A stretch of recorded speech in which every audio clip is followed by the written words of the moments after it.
Guys, welcome back to my new blog. তো guys, আজকে ব্লগটা বাস থেকে শুরু করছি। আজকে হচ্ছে আমরা সবাই মিলে মাওয়া ঘাট। আমি তো অনেক এক্সাইটেড, কারণ ফার্স্ট টাইম যাওয়া হচ্ছে।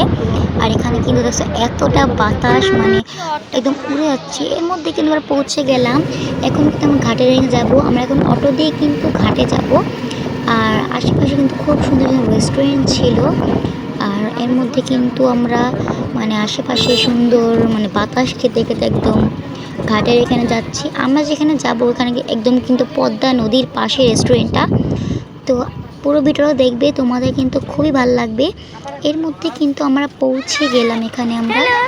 আমি তো অনেক এক্সাইটেড। সামনেই পদ্মা নদী, এতটা বড় হবে আমি কোনো ভাবতে পারিনি। আর এতটা সুন্দর, আবহাওয়াটা এত ফ্রেশ আর এত ভালো ছিল, আমি তো নাচতে শুরু করে দিয়েছি। আর তুমি দেখতে পাচ্ছ এখানে কিন্তু আগে মেলা বসতো, এখন তো মেলা বসে না, একটা টাইম আছে এখানে মেলা বসে। এর মধ্যে আমরা কিন্তু সবাই যাচ্ছি নদীর এখানে যাওয়ার উদ্দেশ্যে। আর জায়গাটা কিন্তু খুবই ভালো, তোমরা কিন্তু আসবে, মানে বছরে লাগলে একবার হলেও কিন্তু এখানে ঘুরে যাবে, তোমাদের কিন্তু খুব ভালো লাগবে। আমি ফার্স্ট টাইম আসলাম, আমার এতটা ভালো লাগলো। মধ্যে কিন্তু আমরা 1 2 এত সুন্দর ভিউ গাইস, কি সুন্দর একটা ভিউ। এদিকে আসো, কত বড়। হ্যাঁ, 2 নম্বরে লোকাল আছে। ধরো আমরা কিন্তু ফার্স্ট টাইম আসছি, অনেক এক্সাইটেড। হ্যাঁ, অনেক সুন্দর। পানি কালার কেন এ না শো। মানে কিন্তু নৌকা রাইড কিন্তু আমাদের এতটা ইচ্ছা হচ্ছিল নৌকায় উঠবো, মানে আবহাওয়াটা কিন্তু ভালো ছিল না, তাই মানে ভয় লাগতেছিল। কারণ এই পদ্মা নদী কিন্তু সবচেয়ে ভয়ঙ্কর, কেউ ডুবে গেলে উঠতে পারে না, অনেক রিস্ক আছে এই মানে ওইদারে ওঠাটা। তাই কিন্তু আমরা উঠি নাই তখন। তো এর মধ্যে কিন্তু আমরা রেস্টুরেন্টে পৌঁছে যাই। কি সুন্দর দেখতে পাচ্ছ, আর পুরো ঘাটের পাশে এই পুরো রেস্টুরেন্টটা তোমরা দেখতে পাবে কতটা সুন্দর, মানে আমি কোনো ভাবিনি এতটা সুন্দর হবে।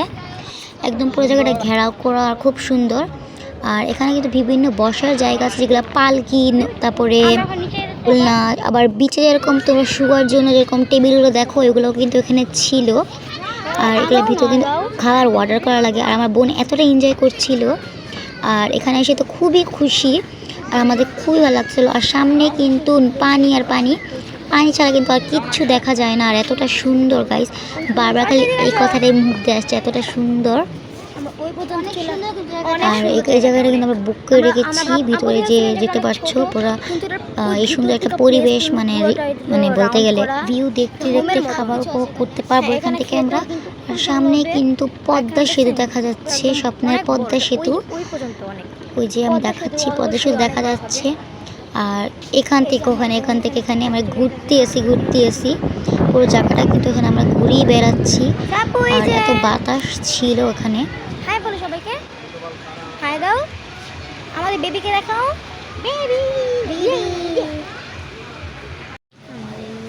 এর মধ্যে আমরা সবাই খেতে বসে যাই, আমরা বৃষ্টিও শুরু হয়, সুন্দর একটা ভিউ দেখতে দেখতে কিন্তু আমরা খাবার এনজয় করছিলাম। এখানে কিন্তু ফেমাস মানুষ মানে ইলিশ মাছটা খাওয়ার জন্য কিন্তু এখানে আসে।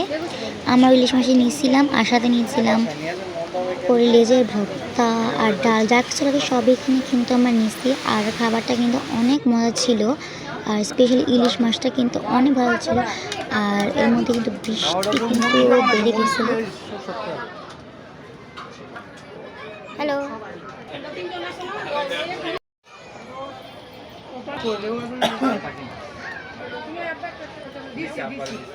ফাইনালি আমাদের খাওয়া দাওয়া কমপ্লিট। এখন আমি দোলনায় চলছি, একটু পরে আমরা যাব নৌকায়। আমি তো অনেক এক্সাইটেড নৌকাতে যাওয়ার জন্য। তো গাইস, আমাদের যাওয়া ক্যান্সেল হয়ে গেছে, আমাদের যাওয়া হবে না আর। আমি জানি না, আমার আওয়াজ শোনা যাচ্ছে, এত আওয়াজ চারপাশে, আমার যা মনে হয় কিছু শোনা যাচ্ছে না। তো সমস্যা নেই, বয়স করে দিব। আর এখন যাওয়া হবে না, কারণ বৃষ্টি নামতে পারে আর আকাশ অনেক অন্ধকার, যে কোনো সময় তুফান আসতে পারে। তাই আমরা যাব না, অন্য কোনো একটা প্লেসে প্ল্যান করছি, ওখানে যাব আমরা। তো দেখতে থাকো ব্লগটা তোমরা। এর মধ্যে কিন্তু আমরা সবাই রওনা হয়ে গেছি। আমি সুন্দর একটা গ্রাম দেখতে পাচ্ছি, যার নাম হচ্ছে নাগেরহাট।